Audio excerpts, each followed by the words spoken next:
The heat of summer had set in across the WNBA, but no spotlight burned hotter than the one fixed on Indiana. The rise of Cailtin Clark, a generational talent and record-breaking shooter, had brought new eyes and expectations to the Indiana Fever. Her debut season was met with thunderous applause, but also thunderous contact. Every game, it felt like a war zone, one Fever fan noted. You could see the bruises building, the physical toll mounting. Indeed, Clark's rookie season was less about finesse and more about fortitude. Opponents met her with hard screens, elbows to the ribs, and relentless double teams that seemed to blur the line between defense and punishment. Fans began calling it the Clark treatment, a nightly gauntlet of aggressive fouls and unchecked physicality. The referees? More often than not, silent. And then came the injury. Late in July, during a nationally televised matchup against the Connecticut Sun, Clark was brought down in a brutal mid-air collision. She didn't get up right away. She winced, clutching her groin, a devastating injury that benched her indefinitely. Rumors swirled immediately. Had the league failed her? Had it been too much, too fast? Then came the shocking headline, Cailtin Clark to retire from the WNBA after civil rights violated. She's done, an anonymous source claimed. The injuries, the pressure, her body can't take it. She's stepping away. For Fever fans, the possible news hit like a freight train. The franchise cornerstone, gone. Her absence would leave a void not just on the court, but in the locker room, where her leadership, competitive fire, and uncanny vision had become the heartbeat of a young team. Sophie Cunningham, the scrappy vet known for her toughness, played harder with fierce, quiet determination after Clark's injury.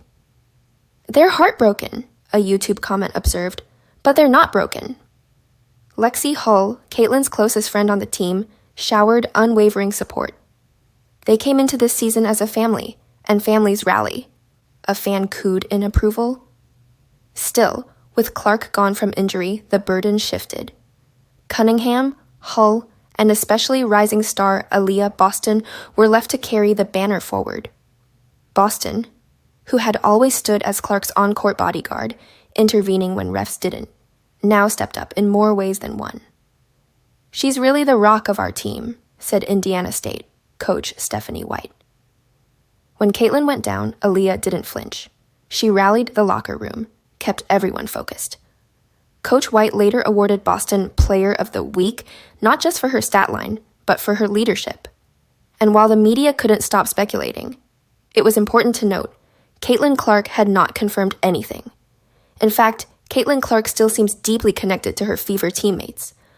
Behind-the-scenes videos showed her laughing with Lexi, watching practices, and still engaging with the team culture. Not to mention, the bond between her and Aliyah Boston remained ironclad.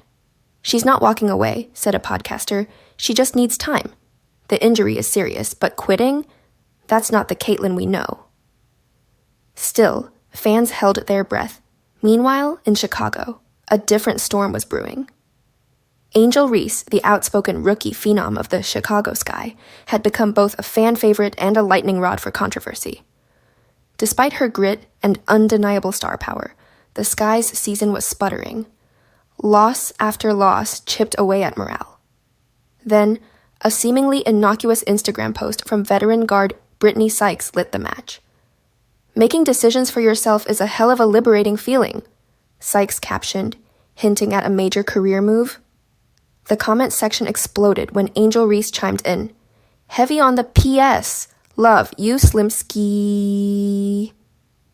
The internet had questions and theories. Was Angel hinting at her own desire to leave the struggling Sky? Was she following Sykes into a new chapter? Speculation ignited. She's out, one fan posted on X. Reese wants a team that can win. Still, no official word came from Angel or the team. The silence only amplified the chatter. But one thing was undeniable. Reese had been transforming. Since she began training under the legendary Lisa Leslie in March, her game had matured. Her footwork was sharper, her rebounds cleaner, her scoring more efficient. She's evolving, a sports commentator noted. Angel's ceiling is way higher than people think. Whether that evolution would continue in a Sky jersey, though, remained to be seen. In the unpredictable world of professional basketball, especially within a league as dynamic and passionate as the WNBA, nothing is ever set in stone. One injury can shift the tide of a season. One cryptic comment can stir a media frenzy, and one player, be it Cailtin Clark or Angel Reese, can change the course of a franchise. But for now, the Fever are rallying without their star. The Sky are searching for answers. And the fans? They're watching, speculating, hoping and bracing for what comes next.